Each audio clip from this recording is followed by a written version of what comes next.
Allez, bonjour à toutes et à tous, ravi de vous retrouver mercredi, égal jour habituel de nos émissions éducatives. On termine le troisième et dernière partie de notre série sur les bulles. On se détend comme on l'avait prévu. La troisième partie, c'est plutôt la partie philo. Donc ici, on prend un peu de recul, on sort un petit peu des contextes purement opérationnels de marché comme on l'a traité dans la partie technique. On sort de la partie un petit peu plus subjective dont on a fait part dans la partie psycho. Ici, on va vraiment dans la libre pensée, donc attention, hein, pas de choses aujourd'hui effectives. C'est plus pour essayer de généraliser un peu le processus de la bulle, en sortant un petit peu donc du cadre purement spécifique d'application des notions de marché dont on a parlé. Donc la bulle, qui est le point de départ philosophique sur lequel on va partir aujourd'hui, c'est plutôt le système parabolique. Donc on va dire aujourd'hui le thème de la discussion, c'est voilà comment manifester la parabole, en fait, comment les paraboles se manifestent dans des domaines externes au trading, et est-ce qu'on peut en tirer, entre guillemets, des leçons, hein, donc des leçons purement philosophiques sur tout ça, et voilà, bref, élargir notre champ de réflexion, partant donc de la bulle, qui est l'expression pure et simple de la parabole appliquée au trading, parabole qu'on trouve dans d'autres endroits dans la vie, mais pas nécessairement partout, et essayer toujours donc de réfléchir à ces phases un petit peu paraboliques qu'elles représentent dans le reste de la vie et tout ça, tout ça. Donc, partant de ce postulat, donc comme on dit, une parabole, en fait, certaines choses dans ce qui nous entoure, c'est-à-dire autre le marché, sont ou ont des constructions paraboliques, mais je pense qu'à la base de ce postulat, encore faut-il comprendre qu'est-ce qui cause une parabole. Euh, je pense que c'est une notion que les gens comprennent souvent très bien, mais ont du mal à représenter d'un point de vue mathématique. Donc on va d'abord faire un peu de maths, la partie chiante, et après on philosophe sur ces maths et ce qu'elles représentent dans les entités réelles qu'on peut connaître. Normalement, le schéma parabolique est la construction même de ce qu'on appelle la croissance perpétuelle. C'est-à-dire que c'est à partir du moment où vous avez un schéma en croissance, si le niveau de croissance est constant, laissez-moi vous expliquer. Alors, je suis obligé de garder ce graphique hein, parce que je vais quand même trader la session américaine cet après-midi. Donc, peut-être que vous aurez même un peu de trading live sans le vouloir. On va essayer de rester quand même centré sur la philo. Le principe étant donc que si vous avez un taux de croissance constant, donc si on prend par exemple deux axes, je vais utiliser mes flèches habituelles, c'est quand même mieux. Donc prenons donc deux axes, alors on va les mettre dans le bon sens. Voilà, on va se dire donc x et y classique, d'accord. On va prendre, admettons donc à croissance constante, d'accord. Donc on va dire ici avec un taux de croissance constant de 5%, d'accord. Euh, donc ici, on va dire 5%. Bon, pour écrire, c'est quand même compliqué, mais on va essayer de faire un truc proche de. Voilà, donc 5% de croissance. D'accord.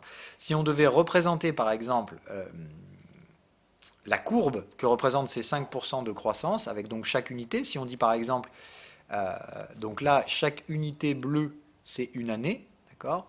Et on dit donc on a une croissance de 5% par an. Ok, on va faire ce postulat-là. Hop. Bon, alors je suis désolé pour la régularité de mon tracé, on s'en fout. Bon, on va pas faire des maths aujourd'hui, mais c'est le principe. C'est de dire, bon, effectivement, donc si on a un taux de croissance de 5%, ici, la première année, on va croître de 5%, sur l'échelle ici, qui est bleue et qui est donc indépendante de nos 5% ici. L'année suivante, on va croître de ce résultat-là, plus 5%, d'accord. On ajoute 5% à la croissance. Le changement est pratiquement imperceptible parce que en réalité la pente augmente mais vous ne le voyez que très peu.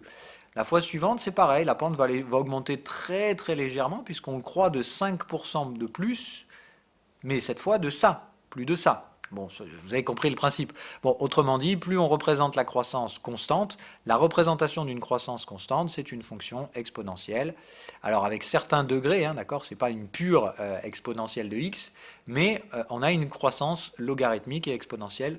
Alors c'est plutôt exponentielle plus que logarithmique de la valeur qui donc 5% plus 5% plus 5% plus 5% plus 5% fait que le sous-jacent, lui, en réalité, va croître beaucoup plus vite. Alors attention, la croissance n'est pas aussi exponentielle que là, mais on a donc une part relative exponentielle de la croissance à croissance constante. Donc quelque chose qui en soi est constant produit quelque chose de parabolique. Donc tout encore une fois est affaire de focalisation, c'est-à-dire ça dépend sous quel angle vous abordez la problématique. Parce qu'en soi, si vous regardez le sous-jacent, c'est-à-dire l'aspect réel a une croissance parabolique, alors que si vous regardez l'aspect dérivé, ce qu'on appelle donc la mesure dérivée de la croissance, bah en soi, on a une croissance relativement stable de l'ordre de 5%.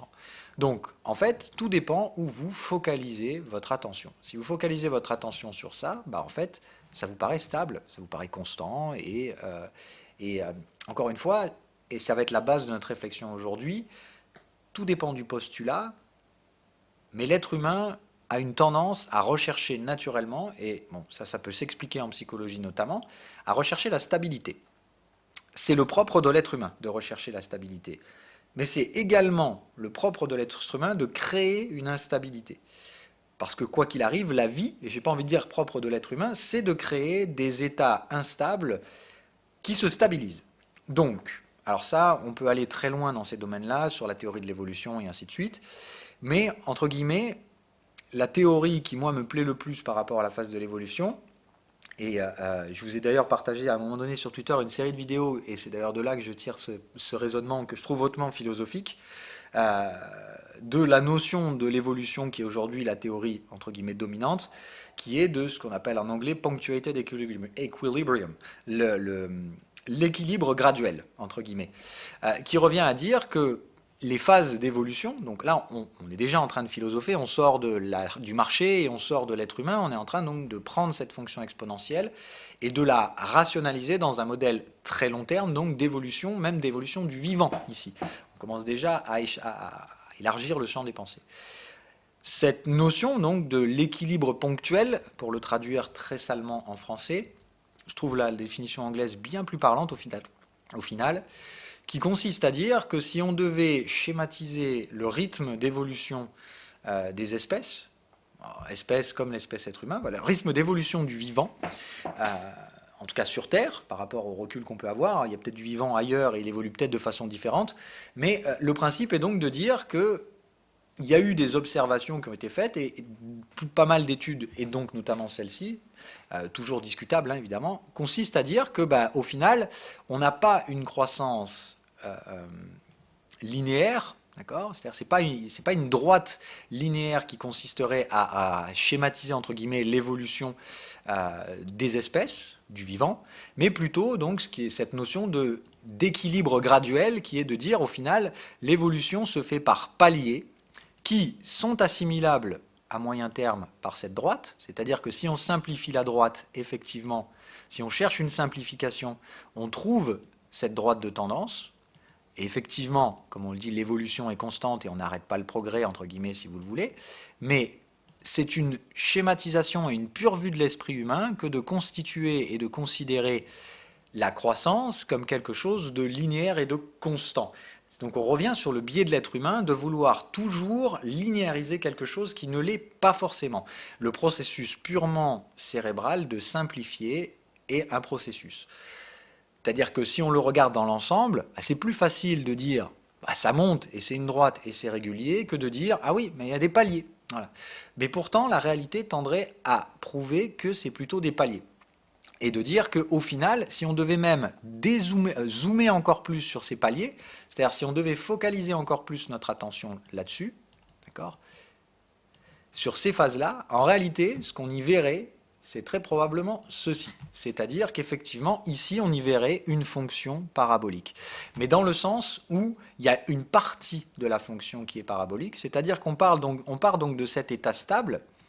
Alors là, je ne peux pas vous refaire tout le cours de biologie moléculaire là-dessus, mais voilà, entre guillemets, c'est de dire les variations sont nombreuses, mais une grande partie de ces variations ne font pas de sens au sein de la théorie de l'évolution, ce qui veut dire que théoriquement, il y a des mutations, mais elles ne servent à rien, elles ne seront pas transmises aux générations futures, puisqu'elles ne sont pas efficientes, ou tout simplement, elles n'exprimeront aucun changement réel sur l'individu. Et par contre, vient des moments où il y a des facteurs d'accélération relativement sensibles qui vont avoir tendance à favoriser encore plus de mutations effectives cette fois, qui ont tendance donc en fait à représenter une forme de fonction exponentielle avant de tendre évidemment vers une normalisation, puis de retourner vers un état stable. D'accord ? Ce qui veut dire qu'en fait, dans la théorie de l'évolution, en tout cas dans la vision qu'on en a aujourd'hui, on pourrait théoriquement assimiler une partie de l'évolution à une fonction exponentielle, dans laquelle on retrouve une progression croissante de la quantité, entre guillemets, de mutations qui seront transmises à des générations futures, et au final, au bout d'un moment, cette croissance perpétuelle crée une fonction quasiment exponentielle, ce qui fait qu'on a donc ces phases d'accélération et donc d'évolution très rapide et parabolique qui se normalisent avant de revenir à un nouvel état stable. Et ça, en fait, si on réfléchit comme ça fait énormément de sens, parce que c'est probablement d'ailleurs comme ça que se construit le monde qui nous entoure. Tout est affaire d'échelle. Et c'est de dire que l'être humain a généralement tendance, ici on parle encore une fois de millions d'années, à dire, bah oui, effectivement, la solution la plus simple, c'est pourquoi se casser les couilles, on prend ça, et c'est très simple, ça veut dire qu'on est en évolution constante, point barre. Mais voilà, quand on commence à regarder un peu plus, c'est effectivement là où on dit, si on regarde un premier niveau de détail, on se rend compte que ça ne colle pas à la réalité. On est proche d'eux, mais ça ne colle pas. Et c'est souvent ça, l'être humain, dans sa phase aussi d'évolution et de perception des choses. On commence petit à petit à zoomer sur quelque chose, se rendre compte que la perception qu'on avait précédemment n'est pas la bonne, ou en tout cas elle n'est pas fausse, mais elle n'est pas totalement juste. Donc on commence à créer de nouvelles règles qui expliquent ces injustifications partielles qu'on a constatées, et puis au final on se rend compte que dans ces instabilités elles-mêmes, il y a un degré de précision qui peut être accru, et quand on accroît le degré de précision, on se rend compte qu'on peut encore plus normaliser certaines choses, et en fait tout est affaire d'échelle. Et plus on zoome sur quelque chose, plus on a tendance au final à chercher avec précision la réalité, à coller à la réalité sans jamais pouvoir réellement l'atteindre. Et c'est de dire que le travail, et ça c'est ce dont on avait parlé la dernière fois, le problème de la fonction exponentielle, c'est la quantité d'énergie qu'elle requiert dans sa phase finale. Parce qu'en réalité, la phase de progrès, c'est-à-dire que si on devait schématiser ici le degré de connaissance d'un domaine. Là, on parlait par exemple de l'évolution, mais en soi, c'est généralisable à pratiquement tous les domaines. On a une fonction exponentielle, mais dans l'autre sens. C'est-à-dire, on a plutôt une fonction comme ça, c'est-à-dire que plus on apprend dans un domaine, plus la progression est forte, et puis, évidemment, plus derrière les contraintes deviennent grandes, ce qui fait que la connaissance de ce domaine devient limitée. Autrement dit, on tend vers une connaissance parfaite de toutes les choses qu'on étudie en tant qu'être humain, mais on est toujours heurté à une limite symbolique qui est qu'on ne peut jamais atteindre la perfection. Cette perfection, qui serait, si on place cette échelle à dire ici c'est 100%, ici on comprend tout de ce sujet, d'accord ? Et là, on n'y comprend rien du tout. Okay, là, on découvre le domaine d'études. Effectivement, quand on arrive dans un domaine d'études, on apprend très vite. Et au final, j'ai même envie de dire que c'est même souvent qu'il y a une étape préliminaire à tout ça, qui est que j'ai plutôt envie de dire que la réalité, c'est toujours cette forme-là. Cette forme un peu en S qui est constituée par une croissance très faible au début. Autrement dit, le domaine existe, mais il y a très peu de gens qui travaillent dessus. Les progressions scientifiques sont très faibles. La connaissance du domaine est très partielle, voire quasi inexistante. En tout cas, elle intéresse peu de gens. Et puis, ça commence à croître. Ça intéresse tout le monde dans la phase parabolique. Et puis, à le moment où l'intérêt arrive, l'énergie derrière qui est catalysée là-dedans est de plus en plus énorme. Les progressions, elles, sont de plus en plus faibles. Autrement dit, à ce stade-là, on n'est plus énergétiquement efficient. Et moi, personnellement, c'est pour ça que je pense que alors ça reste personnel, on fait de la philosophie, on est bien d'accord ici, donc c'est un modèle de pensée qui peut tout à fait être faux et voilà, discutable. Mais c'est plus de dire, pour moi, cette fonction-là, je ne dirais pas que c'est la fonction de la vie, mais c'est la fonction la plus logique de représentation des choses. Des phases d'accélération, puisque très clairement, ces phases paraboliques, on les conçoit très vite, et l'être humain, Dieu sait qu'il les adore, puisque c'est là où on catalyse le plus de productivité par rapport à l'énergie qui est dépensée. C'est-à-dire que c'est le moment où la fonction de la vie est la plus efficiente, entre guillemets, je dirais. C'est le moment où l'énergie est catalysée et elle produit des changements. Et là, effectivement, ces catalyseurs d'énergie, c'est génial, ce sont des facteurs d'évolution. Et on ne le retrouve pas, donc, effectivement, que dans ces domaines-là, cette structure-là, mais ce que je trouve toujours très amusant, c'est que l'être humain a cette capacité, entre guillemets, à adorer et à se branler la nouille sur cette fonction d'accélération, sur cette fonction exponentielle, celle dont on a parlé, où au final, la phase de croissance, que ce soit lié à la connaissance d'un domaine d'études, ce qui nous fascine en tant qu'être humain, c'est cette phase-là, c'est quand la croissance est certes constante, mais que derrière, la progression dans le domaine est parabolique. Sauf que on a tendance à oublier que, au final, au bout d'un moment, l'intérêt et le niveau de connaissance qui peut être apporté par l'évolution qui est en cours est limité par le fait que, quoi qu'il arrive, on n'atteint jamais la perfection. Ce qui fait qu'au bout d'un moment, on en arrive à un gâchis colossal d'énergie, tendant toujours vers cette perfection imperfectible et inatteignable qui fait qu'on gâche un pognon dingue et une énergie de dingue derrière à essayer d'atteindre une perfection qui est de toute façon limitée par le fait qu'on ne contrôlera jamais rien du tout, malgré le fait qu'on en meurt d'envie, on n'y arrivera jamais. Et donc, moi, c'est ça qui m'a toujours passionné un petit peu dans cette phase-là, qui revient à dire, moi, si je devais vraiment vous schématiser la vie, je le ferais comme ça. C'est de dire, ça, c'est la partie qui fascine l'être humain.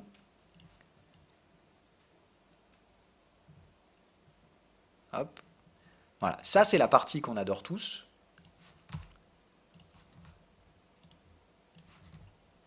Alors, attendez, hop, je suis en train de faire joujou sur l'autre écran. Donc ça c'est la partie inintéressante. Je vais te dire, voilà, donc ça c'est la partie, bon ça fait chier, c'est plutôt dire ce qu'on appellerait ici pas l'insider ou voilà, l'early bird, celui qui va travailler sur le domaine d'études, qui sera d'ailleurs souvent un des leaders de la phase ici. Hein, voilà. Mais donc la personne qui a travaillé sur la phase initiatique de la chose, ce qu'on va appeler le précurseur, entre guillemets. Pardon.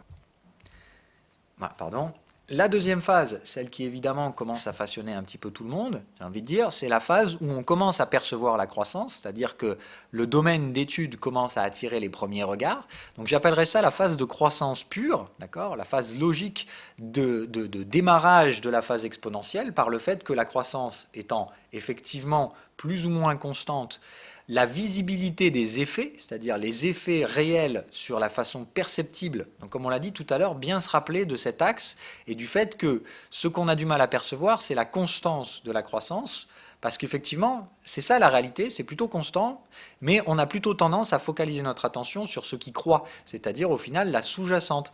La croissance est constante, c'est un peu boring, c'est pas très intéressant, mais par contre, le sous-jacent, lui, derrière, il y a une phase où on va réellement sentir la création de valeur, la création de richesse ou la création de peu importe. Ici, on est vraiment en train de parler de la rationalisation d'un modèle de pensée. C'est la partie visible de l'iceberg, et quand on voit l'iceberg bouger fort, eh ben, effectivement, ça commence à attirer les regards. Donc là, c'est plutôt ce que j'appellerais les participants de la croissance, la phase où la croissance est totalement saine et elle est encore alimentée par une énergie qui n'est pas encore gâchée.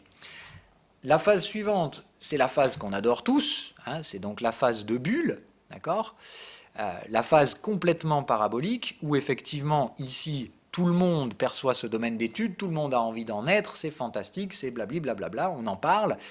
C'est la phase qu'on considère comme la projection future, puisque ici, encore une fois, il n'y a que l'imagination qui permet de dire voilà ce qu'on va atteindre, parce qu'à ce moment-là, tout est possible, puisque la croissance est constante, certes, mais elle est tellement forte dans la réalité que chaque nouvelle amélioration ouvre 10 nouvelles améliorations, et on s'imagine que ça ira toujours plus loin.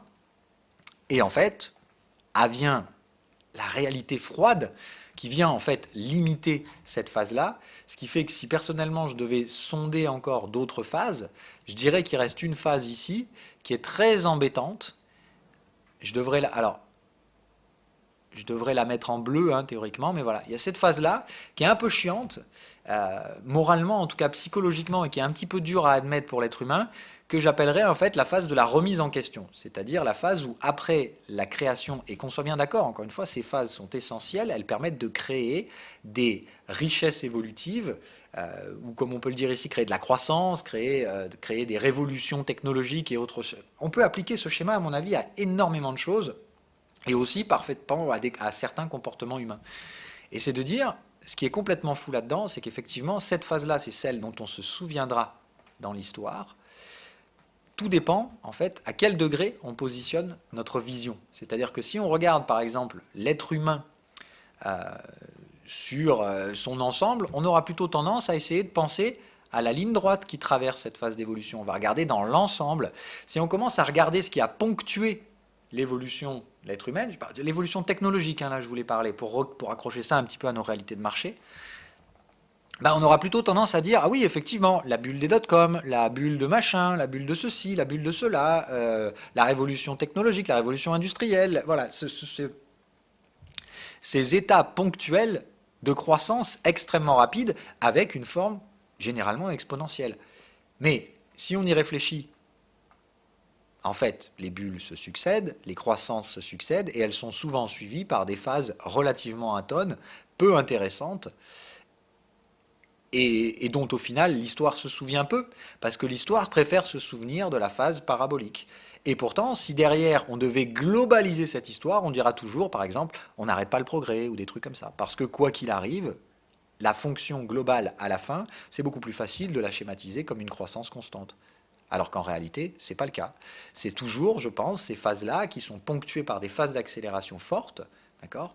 Maintenant, si on devait réappliquer ça à des marchés, juste pour vous faire comprendre la notion ici, parce qu'on va quand même philosopher, mais il faut en tirer des aspects qui peuvent être utilisables, ce serait de dire, si on devait retransposer ça par exemple aux états de marché et aux états d'avancement des cycles économiques, d'accord. Donc effectivement, on dirait ça, c'est la croissance du modèle humain, on va dire la progression techno-scientifique dans laquelle on est depuis des décennies, qui est effectivement une fonction en perpétuelle accélération, mais qui est ponctuée de phases comme ça, très paraboliques, où effectivement, bah, d'abord c'est un peu boring, parce qu'il y a très peu de gens qui sont dans le secteur, puis effectivement le secteur commence à être porteur, on commence à voir les débouchés, puis les débouchés sont conséquents, l'argent qui est généré, ou peu importe, ça, l'argent, le pouvoir, enfin toutes les choses qui peuvent catalyser l'intérêt des êtres humains, vont être effectivement catalysés à leur paroxysme, et puis arrive la réalité où on a tout exploité. Et effectivement, ici, bah, qu'est-ce qui se passe? Ceux qui sont assez malins comprennent qu'il faut se barrer, enfin en tout cas qu'il y a plus, que le modèle devient pas perdant, entre guillemets, mais qu'aujourd'hui, continuer à dépenser de l'énergie et de l'argent dans ces secteurs-là n'est plus réellement porteur, puisque la phase la plus probable derrière, c'est une phase de stase, une phase plutôt plate et inintéressante, où, d'un point de vue purement financier, il n'y a pas d'intérêt à investir dans ces domaines-là. Autrement dit, early birds, qu'est-ce qui se passe? Bah là, c'est les gens qui misent sur la technologie parce qu'ils y croient, ou les initiés, ou les insiders, est-ce que vous voyez? Ça tient plus ici effectivement du pari, on va dire, parier sur le bon cheval. Effectivement, si vous faites partie des gens qui investissent dans cette phase-là, soit c'est dans un domaine de compétences dans lequel que vous connaissez et vous pensez que c'est l'avenir, ainsi de suite. C'est-à-dire vous faites déjà partie en fait de ce propre moule qui va façonner plus tard la révolution. Et en fait, vous aurez fait partie des gens qui auront pu participer à ça. Soit vous avez vraiment un talent d'investisseur absolument faramineux et vous avez un flair, un nez, ou alors vous avez juste du cul, hein, c'est-à-dire que vous misez sur plein de projets, puis bah, vous allez forcément miser sur quelques bons. Mais voilà, ici on va dire dans cette phase-là, très peu de gens en général ont la capacité à investir ici, dans ces phases-là, tout simplement parce que bah, c'est très risqué. Et encore une fois, risqué veut dire que vous allez surtout devoir miser sur beaucoup de mauvais chevaux avant d'en tomber sur un bon. La phase ici, c'est effectivement la phase de croissance, c'est là où on commence à percevoir un petit peu la création de richesse, c'est là où j'appellerais ça la phase d'investissement. C'est la phase où les capitaux arrivent, mais la smart money ici, hein, encore une fois, on est plutôt sur le capital croissance, là aussi avec des risques, hein, puisqu'évidemment, plus vous essayez d'investir sur une phase préliminaire de cette courbe, plus évidemment le risque est grand. Donc plus la capacité à se tromper de cheval est grande. Hein. Le rendement derrière potentiel est énorme, puisque la marge de progression est grande. Par contre, attention, la marge d'erreur l'est aussi. Hein, voilà. Mais là, on part donc d'un schéma où rétrospectivement, on étudie quelque chose qui a fonctionné. Quelque chose qui a fonctionné, vous y verrez toujours cette forme-là. Mais ça, c'est la forme effective. Le marché, lui, c'est pas ça qu'il fait. Le marché, il déforme cette courbe, parce qu'encore une fois, que fait le marché? En réalité, le marché, il étudie la capacité à cette fonction à s'améliorer. C'est-à-dire que ça, c'est ce que fera par exemple, on se focalise sur n'importe quoi, l'Internet. Voilà. Aujourd'hui, l'Internet, il n'a pas franchement évolué. On a augmenté la rapidité des connexions et des trucs comme ça. Mais la vraie phase de progression de l'Internet, c'était pendant la bulle Internet et les quelques années qui ont précédé et les années qui ont suivi. La vraie phase d'accélération technologique de ces modèles-là s'est fait à ce moment-là, dans la phase de bulle. Qu'est-ce que fait le marché? Le marché, lui, en fait, il va créer une fonction dérivée de l'accélération de cette courbe. C'est-à-dire que le marché, lui, n'est que dans l'anticipation de la croissance future de ces marchés. Le marché financier, c'est-à-dire que si on devait prendre, par exemple, ici, l'ensemble des entreprises potentielles dans un secteur large, c'est-à-dire ici, par exemple, on prend l'Internet, comme on a un peu de recul là-dessus, là, par exemple, cette fonction-là, elle serait représentée comment dans les marchés, selon vous? Je vous laisse le temps de réfléchir une seconde, parce que En fait, à quel moment la phase parabolique se mettra en place? Bah, effectivement, toute la première phase ici serait probablement suivie, mais voilà à quoi ça ressemble. En fait, on va décomposer cette structure-là en 3 phases. Alors, parce que c'est mathématiquement à ces moments-là que les changements s'opèrent. Il y a la première phase, c'est-à-dire effectivement la phase de croissance. Il va y avoir la phase où la croissance va dépasser, enfin la croissance ou le rendement, hein, on peut appeler ça comme ça, va commencer à être décuplée de façon où en fait elle va largement compenser le risque. Puisque, encore une fois, dans les marchés financiers, on parle bien de risque-rendement. D'accord? C'est-à-dire que plus on perçoit que la croissance potentielle est énorme, plus le risque qu'on est capable de prendre est grand. D'accord? Vient un moment où évidemment ça s'inverse, c'est-à-dire que dans notre courbe, comme on l'a dit, notre courbe en réel, elle suit plutôt au début, mais normalement le marché financier accélère plus vite, puisque le marché financier, lui, est dans l'anticipation de la croissance future, donc il est toujours à un aspect positif. Et je dirais ici notre courbe, elle est encore un peu lente. Ici, elle commence effectivement à se paraboliser, mais au moment où on voit le début de la phase parabolique, lui, le marché, il est déjà, on n'en peut plus, c'est la pure folie boursière et compagnie. Vient ici la phase où effectivement on avance très vite. Ici, le marché financier est toujours en pure bulle. Alors, bon, d'un point de vue synchro, j'ai un peu merdé. On va recommencer pour faire bien, parce que je manque un peu d'espace. Hein. Je suis désolé, je fais avec les moyens du bord. Donc, on va faire pas avec des flèches, on va faire avec ça. Donc, admettons, voilà. Alors, je voudrais des lignes. Voilà. Donc, on démarre comme ça, on a dit. Donc, notre marché réel fait un truc comme ça. Alors, pardon, on va synthétiser la courbe. Voilà. OK, la phase quasi verticale. Et puis, vient la phase de limitation où la réalité rattrape la fiction. C'est-à-dire qu'il y a une fin à tout, et dans chaque domaine, il y a un moment où tu auras beau investir des euros, des euros, des euros, des euros, la marge de compréhension et de progression dans le domaine est naturellement limitée, puisque, quoi qu'il arrive, tout a une limite. Mais évidemment, le problème, c'est de savoir à quel moment.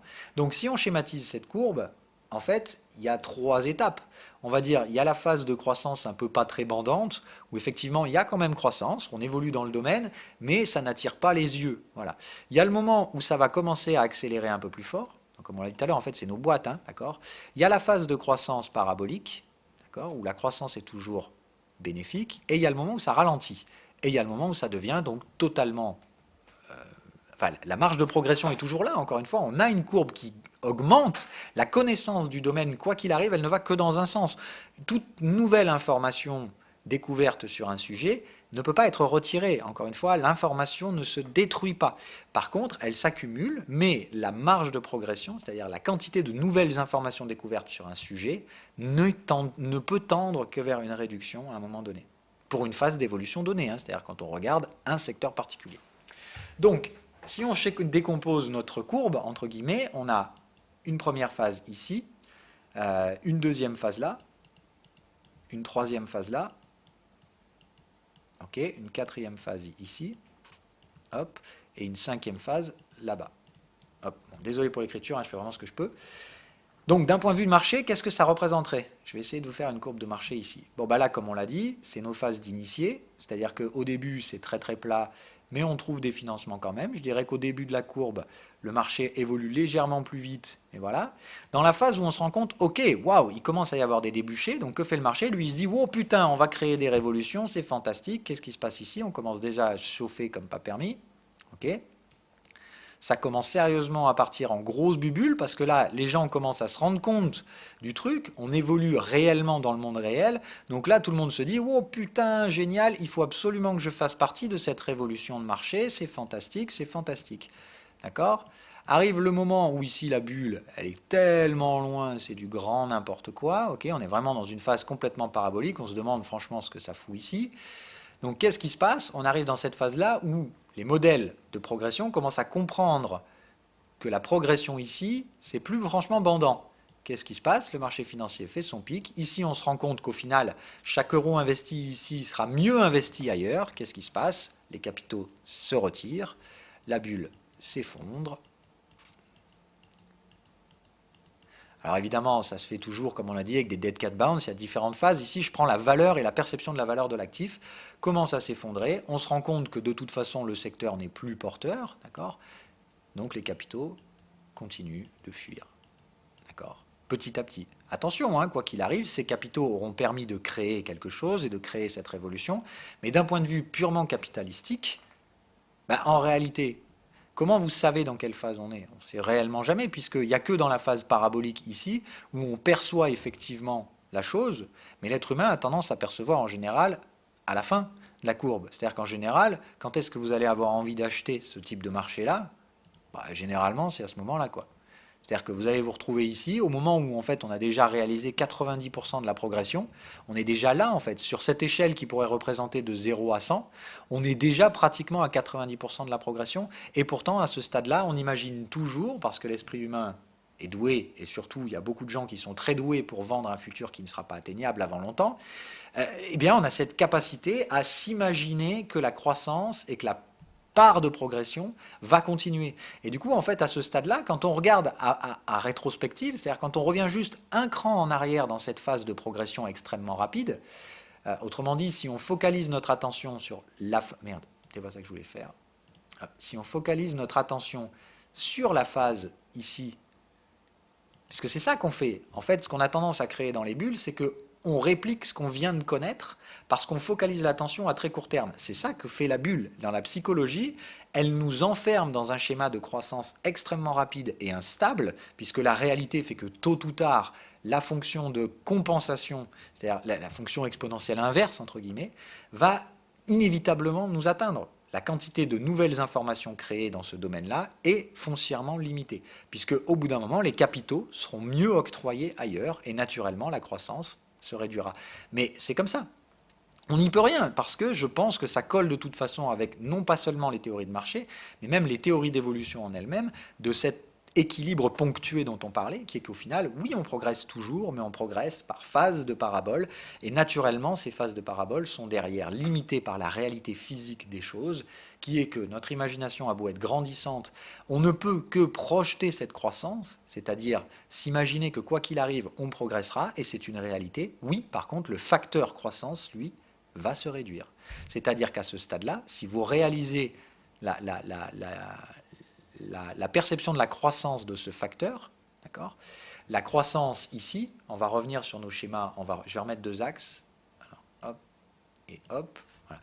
Ici, entre guillemets, si on devait factoriser cette fonction-là de croissance du sous-jacent, alors, pardon, hop, en une fonction ici de représentation graphique de sa croissance, en pourcentage, hein, d'accord ? Effectivement, ce que vous allez voir ici, c'est quelque chose comme ça. Et vous allez tout de suite comprendre pourquoi le marché financier a tendance à représenter de cette façon. Au début, effectivement, la croissance est plutôt constante et elle est plutôt faible. D'accord ? Elle a plutôt tendance à être de l'ordre de quelques pourcentages. Puis vient la phase où cette croissance commence à accélérer. Pourquoi, à votre avis ? Parce que là, ici, les capitaux commencent à sentir qu'il y a un truc à faire ici. Donc, il y a des capitaux qui affluent et qui permettent d'accélérer en soi ce processus de croissance. Derrière, la croissance est effectivement relativement forte, puis elle commence à se diminuer. D'accord ? Ça, c'est la phase où en fait on arrive ici, la croissance réelle commence sévèrement à diminuer, mais les capitaux affluent toujours, parce qu'évidemment les gens sont un peu cons, et voilà. Mais à ce moment-là, la smart money, elle commence déjà à refluer l'argent. La croissance commence déjà à se réduire, est toujours positive, hein. Encore une fois, on est en croissance positive, mais le facteur de croissance diminue. À ce moment-là, c'est là où la smart money comprend qu'il faut se barrer, parce qu'elle comprend que la suite, c'est qu'on arrive dans la phase de limitation naturelle d'un marché, on a atteint tout ce qu'on pouvait tirer, mais il y a encore des gens qui croient perpétuellement que tout se passera bien. Et arrive la phase ici où, naturellement, la croissance derrière va retendre vers zéro. Ce fameux facteur de dire, quoi qu'il arrive, quand on arrive à ce stade-là, okay, ici on parle donc d'une croissance en pourcentage, hein, c'est bien, il faut que vous compreniez cette notion, d'accord ? Ça c'est la représentation graphique du facteur de croissance. Voilà. Donc en gros, le facteur de croissance a cette phase ici qui catalyse la bulle, et puis derrière il y a cette phase de lente décrue et dépressive qui est suivie bien évidemment par cette courbe de marché. En fait, ça c'est la réalité. La courbe rouge, c'est une représentation un peu graphique de la réalité, et si on devait zoomer encore plus sur cette courbe, on y verrait peut-être des sous-schémas, mais on va essayer de rester sur celui-là de degré de visibilité. Le marché, lui, c'est l'exacerbation de ça, c'est-à-dire du facteur de croissance de ce qu'on regarde réellement. Donc tout dépend de ce que vous faites. Si vous regardez l'afflux de monnaie, en fait, il faut regarder le facteur de croissance du secteur dans lequel vous êtes. Okay ? plus la croissance augmente, plus les capitaux vont être attirés. Quand la croissance commence à se réduire, les capitaux arrivent toujours parce qu'il y a toujours tout un tas de glands à acheter. Mais par contre, la réalité physique, c'est qu'on sait que le facteur de croissance, lui, est en train de diminuer, que très probablement, on est dans la phase où les possibilités de croissance future ne vont faire que se réduire. Et pourtant, vous avez toujours tout un tas de gens qui vont continuer à vous dire que ça va continuer, qu'on trouvera des solutions, qu'on trouvera toujours de nouvelles innovations. C'est vrai, on trouve de nouvelles innovations, mais elles ne produisent que très peu de progression par rapport à ce qui avait été fait avant. Et ça crée de la déprime dans les marchés. Donc, je ne veux pas dire que je connais le futur, mais je veux juste dire, vous voyez où je veux en venir dans le schéma. Alors, je pense qu'on ne peut pas nécessairement appliquer ça au modèle économique actuel dans leur globalité, mais je pense qu'on peut appliquer ça aujourd'hui au modèle de la financiarisation de notre économie, qui est qu'aujourd'hui, effectivement, les facteurs de croissance monétaire, purement monétaire et purement PIB, on commence à se rendre compte qu'aujourd'hui, le PIB, il y a comme un petit problème. On n'arrive plus à trouver de la croissance, c'est super chiant et compagnie. Parce qu'encore une fois, on est dans ce type de schéma. C'est de dire qu'on a peut-être atteint une phase de l'humanité où la croissance va être réduite, non pas par notre imagination, puisque nous, on s'en fout, on est capable de projeter en parallèle. On est toujours capable de projeter à l'exponentielle. Je pense qu'aujourd'hui, on est en train de vivre cette phase où on se rend compte que la croissance réduit, mais on préfère ne pas y croire, on préfère se dire, si on regarde 10 ans en arrière ou 20 ans en arrière, quand on voit ce qu'on a fait, on n'arrive pas à imaginer ce qu'on va pouvoir créer dans 10 ans. Alors oui, vous avez évidemment tout un tas de gens très doués pour vous vendre ce qu'ils peuvent imaginer eux dans 10 ans, en vous faisant imaginer que, évidemment, on va y aller, mais c'est surtout vendre à crédit le futur hypothétique qu'on n'atteindra peut-être pas. Puisqu'encore une fois, il faut quand même être conscient du fait que quand on est dans cette phase-là, la suite probable, c'est plutôt ça, plutôt que de dire « Mais non, non, non, vous inquiétez pas, quoi qu'il arrive », en fait, ce que j'essaie de vous faire comprendre aujourd'hui, ça ne veut pas dire vendre les marchés, c'est la fin du monde qui nous attend, c'est plus de dire, c'est plutôt une phase temporaire qui nous attend.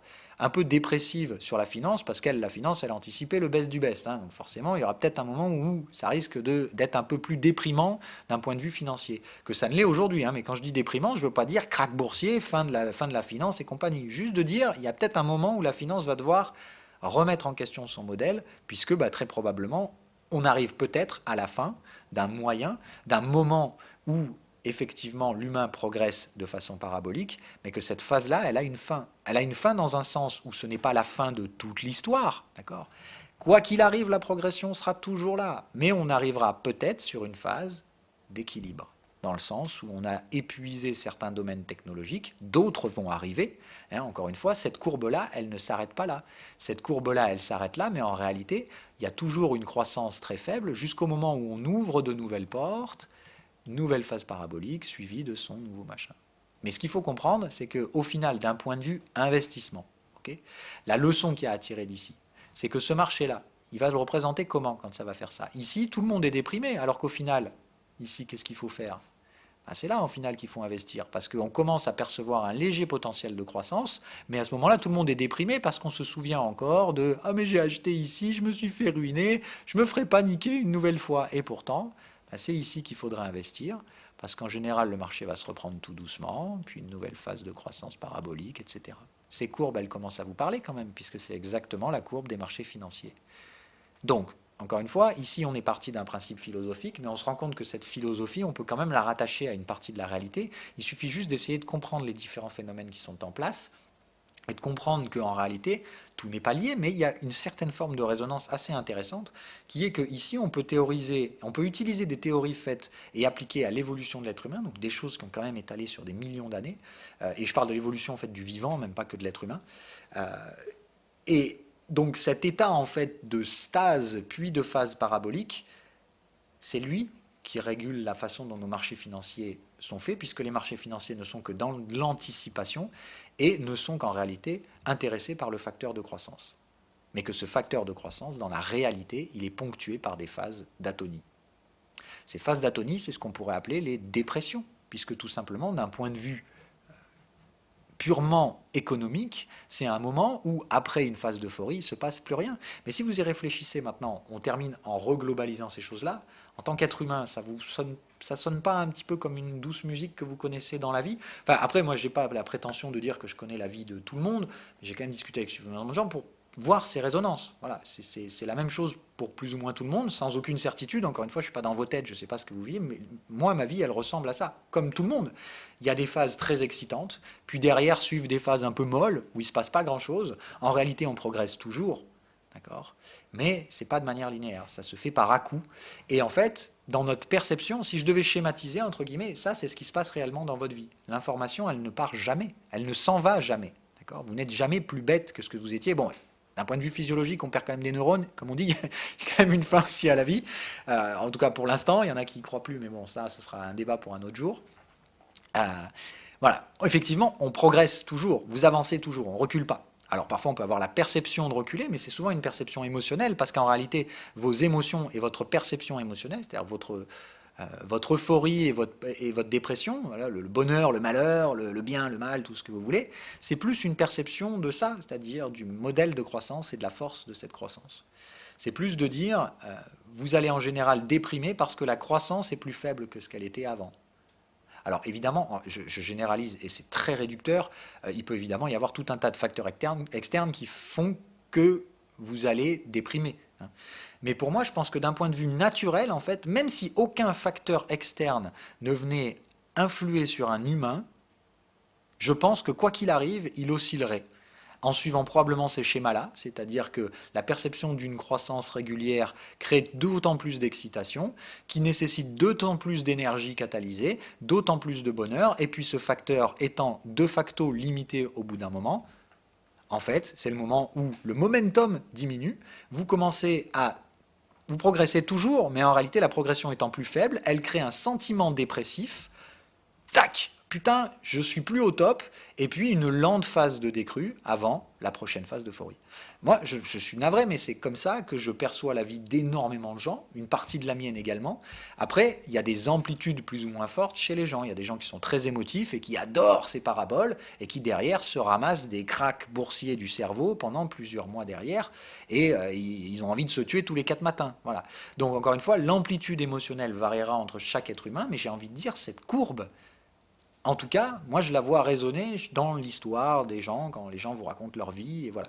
Alors évidemment, il y a tout un tas de personnes aussi qui ont la malhonnêteté de ne vouloir présenter qu'une partie de leur vie, c'est-à-dire des gens qui vont vous raconter que la phase parabolique de leur vie. J'ai fait ci, j'ai fait ça, j'ai fait ci, j'ai fait ça, et qu'est-ce que tu as fait entre-temps?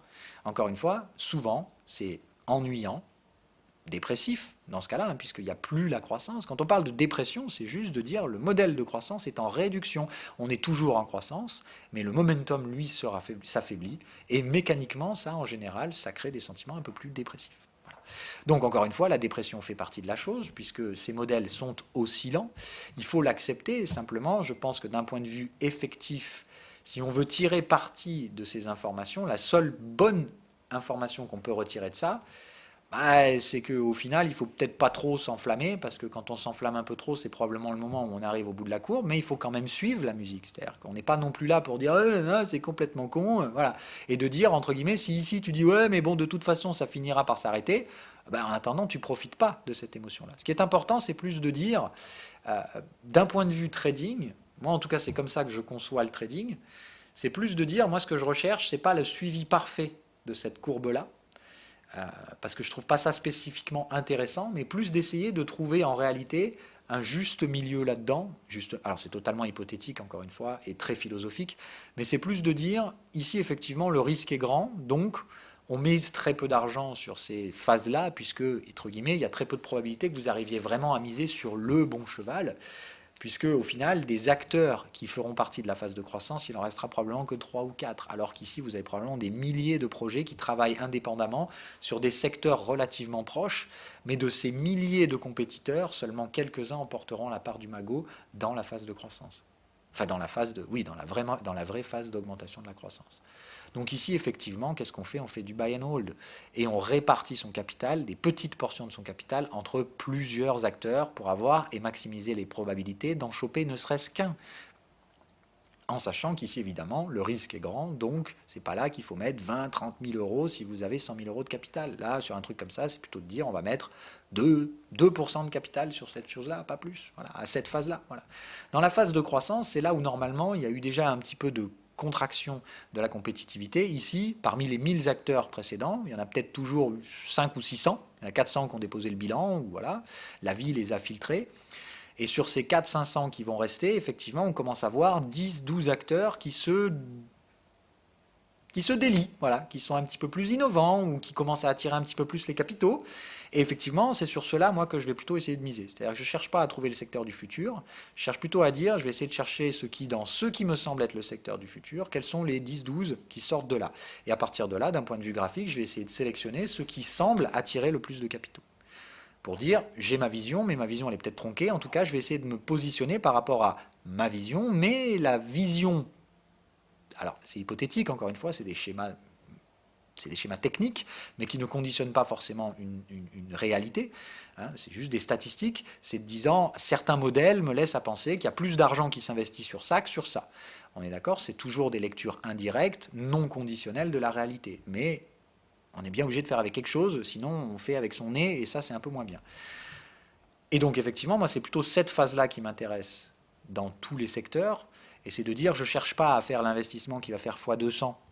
Alors il y a plein de gens qui cherchent ça toute leur vie, il y en a qui y arrivent, je leur dis bravo, mais bon voilà, à ce stade-là, pour moi ça revient un peu à jouer au loto. Avoir à sélectionner une douzaine de candidats parmi 200-300, avec des modèles statistiques qui font que j'optimise la prise de risque sans lire le futur, c'est plutôt cette phase-là, moi, qui m'intéresse pour de l'investissement. Profiter de la phase de croissance, c'est effectivement intéressant si tu as misé sur le bon cheval. Profiter de la croissance en cours de route, c'est bien. Maintenant, c'est très difficile de savoir à quel moment une bulle va s'arrêter. Voilà. Mais par contre, aujourd'hui, pour moi, il y a des facteurs clairs et évidents qui montrent que les secteurs de croissance de ce cycle économique sont clairement à l'épuisement, à moins que la phase de stase soit très courte et qu'on arrive à retrouver une évolution dans le même secteur d'activité. Et voilà, donc toujours pareil, normalement l'activité elle est toujours en constant mouvement. La prochaine vague de croissance ne sera pas la même que celle-ci. Très probablement, la foudre tape rarement 2 fois au même endroit. Donc c'est là où il faut faire attention, et quand en gestion de portefeuille, on parle souvent donc de rotation et aussi de rotation au sein d'un cycle économique. Donc à quoi ça sert en général ce qu'on appelle une dépression de marché, une consolidation? Alors certains sortent le mot crack à chaque fois qu'on perd 30%. Moi j'aime pas vraiment ce mot-là parce que ça catalyse des peurs et c'est stupide. Le crack, ce n'est que la redistribution de l'argent pour qu'il soit mieux utilisé ailleurs. Si vous vous dites que cette phase de croissance sur la courbe rouge ne sera probablement pas dans le même secteur que ça, mais que globalement l'être humain, lui, tend vers cette fonction croissante d'augmentation, la diagonale que nous, on perçoit quand on regarde l'évolution humaine sur la longue durée, bah oui, au final, ça a été ponctué de choses radicalement différentes. Est-ce que vous pouvez faire un lien entre, je sais pas, la révolution industrielle et la bulle des dot-com? C'est quoi le lien? Voilà. Le lien, c'est qu'il y a eu des schémas similaires dans des secteurs relativement différents et que ces deux choses-là, ainsi que toutes les autres qui étaient similaires, si on les réunit, c'est ce qu'on pourrait appeler l'évolution l'évolution technique de l'humain aujourd'hui. Oui. Et moi, c'est comme ça que personnellement, je représente ces choses-là, donc plutôt d'un point de vue philosophique. Donc dire toujours faire attention, la phase parabolique, elle est réelle, mais ce n'est au final que un petit moment où on prend la loupe et où on regarde ces choses-là. Et encore une fois, faire attention, c'est pas parce qu'on vient de connaître une phase de croissance relativement rapide que la suivante va arriver immédiatement après. Et ça, il faut faire très attention là-dessus. Voilà. Il y a des gens qui, comme d'habitude, sont très doués pour vous vendre le futur. Moi, je pense sérieusement qu'aujourd'hui, on est plutôt dans cette phase-là. Je pense qu'on n'est pas très loin de la suivante. Je ne m'attends pas à ce que la phase de stase soit longue, parce que je perçois quand même le facteur d'accélération ici sur la progression de l'être humain. Quand on y revient, là, si j'efface un petit peu tout, alors je vais faire comme ça, si j'efface un petit peu tout, si on devait résumer tout à l'heure, je vous ai dit donc l'équilibre ponctuel qui revient à dire, entre guillemets, on a une fonction plutôt comme ça, là, donc, ou comme on a dit, en fait, si on devait vraiment rationaliser, c'est plus des suites de fonctions exponentielles et inverses exponentielles, d'accord? Il me semble qu'au final, la croissance ici, si on devait la rationaliser chez l'être humain, n'est pas non plus linéaire. Il me semble qu'il y a également ici un facteur d'accélération. D'accord? C'est-à-dire que si on sortait en fait de notre petite échelle d'être humain, c'est-à-dire les deux dernières générations, c'est-à-dire l'information récente à laquelle on a accès, si on devait schématiser ça encore plus longuement, au final, il est possible qu'on soit dans une phase parabolique de l'évolution de l'être humain. En tout cas, qu'on soit en train d'y rentrer. Il y a beaucoup de gens qui tendent à penser en ce sens-là. Moi aussi, d'ailleurs, j'ai l'impression qu'effectivement, aujourd'hui, on est dans une phase parabolique. Ce qui veut dire que, alors, si on devait donc ça, c'est le modèle dont on parlait, d'accord? La droite, linéaire, voilà, qui n'est donc probablement pas la réalité, puisque ça, c'est la perception qu'on a de les choses. La réalité est souvent donc pas comme ça. Et donc, on se dit, ok, donc quand on zoome, on se rend compte qu'au final, c'est pas d'écran, mais c'est des phases de stase, que c'est plutôt ce genre de choses, en fait, donc des phases paraboliques suivies de phases de linéarisation, mais toujours croissantes, auquel un nouveau facteur parabolique arrive, puis le facteur freine, d'accord? On se rend compte que la réalité c'est plutôt ça, ok? On repart, même chose, d'accord? Et ce qu'on a tendance, ce que moi personnellement j'ai tendance à concevoir, en tout cas très facilement, bah, c'est que c'est un peu ces mêmes phases-là qui représentent à des degrés et à des cycles beaucoup plus larges la macro-évolution, on pourrait dire, dans un certain sens, du vivant, qui revient à dire qu'à mon avis, à ce moment-là, la courbe n'étant pas linéaire, mais en réalité plus à propension parabolique, d'accord? Alors, j'aurais pas voulu utiliser du rouge ici, mais c'est pas grave. Voilà ce qui me semble être plus proche de la réalité. C'est-à-dire notre perception, c'est plutôt un truc comme ça. C'est de dire, à mon avis, ce qu'on a, c'est effectivement nos schémas ici au début sont relativement lents, mais ils sont toujours ponctués, d'accord? Mais ponctués par de beaucoup plus longues phases d'anesthésie, on va dire. Et les phases de croissance sont évidemment de plus en plus croissantes, certes, mais elles sont toujours suivies de phases un peu atones. D'accord? Et puis j'ai envie de dire qu'aujourd'hui, effectivement, les phases de croissance sont très, très, très croissantes, beaucoup plus croissantes qu'elles ne l'étaient à l'époque. Autrement dit, la révolution industrielle, ça a créé beaucoup de choses. Mais aujourd'hui, avec nos révolutions technologiques, on est capable de créer encore plus de choses. Et la prochaine révolution, pas la robotique ou des trucs comme ça, risque de créer encore plus de choses. Mais la réalité, c'est que quoi qu'il arrive, la courbe n'est jamais constante. Elle est toujours par ces phases d'accumulation, puis de croissance, puis d'accumulation, puis de croissance. Alors les phases d'accumulation ont effectivement plutôt tendance à devenir de plus en plus courtes, et les phases de croissance de plus en plus paraboliques, mais il n'en reste que quoi qu'il arrive, pour moi le schéma, ça reste toujours ces phases atones. Et autrement dit, c'est dans ces phases-là qu'il ne faut pas commettre d'erreur. Parce que doit faire l'économie dans cette phase-là? Elle doit redistribuer la richesse pour permettre la création de la richesse future dans un domaine différent. Et encore une fois, l'économie aujourd'hui a été financiarisée, mais n'oubliez pas que ce qui est important, c'est l'économie. C'est comment circule la richesse, qui est le facteur de production le principal. Cette richesse, elle prend bien des formes aujourd'hui. Et oui, certes, notre finance aujourd'hui est, je pense, malade, parce qu'elle est déjà encore en train donc de projeter des schémas paraboliques. La question est, aujourd'hui, il faut se poser la question de la réduction de la croissance. Et du fait de dire, aujourd'hui, on est déjà en train d'attendre toujours la perpétualisation de ce système parabolique. Est-ce qu'on n'est pas en train de freiner pour une raison naturelle que, au final, se projeter le futur en disant, comme on disait tout à l'heure, si on se projette sur un recul de 10 dernières années, quand on voit tout ce qu'on a réussi à créer en 10 ans, si on imagine ce qu'on va créer dans la prochaine décennie, on commence à avoir le tournis. Et si on devait imaginer ce qu'on va créer dans les 50 prochaines années, on s'imagine déjà en train de coloniser la ceinture d'astéroïdes. Alors que probablement que si on devait généraliser les macrocycles de progression humain, on se rendrait peut-être compte qu'il y a probablement une phase de palier un peu dépressive qui risque de faire partie de ce jeu entre les deux. Autrement dit, si vous êtes en train de parier sur le futur à la fin d'une phase d'évolution, vous êtes probablement en train de vous faire piquer du blé. Voilà. Donc on fait attention, ça ne veut pas dire les bulles s'effondrent et tout ça, ça veut juste dire faites attention à bien rationaliser vos modèles de pensée. Et surtout, encore une fois, c'est pas de toujours faire les bonnes décisions qui est important pour ma part en trading. Ce que je vous apprends surtout, c'est de ne pas faire les mauvaises. Et je pense qu'encore une fois, c'est ça la plus grande leçon que je pourrais vous donner de trading, c'est plutôt ça. Apprenez à pas faire trop de conneries. Faire des conneries, ça fait partie du jeu. J'ai même envie de dire qu'il faut les faire pour les apprendre. Mais c'est plutôt de dire, apprenez à limiter vos erreurs, à ne pas commettre certaines erreurs ou à ne pas les reproduire surtout.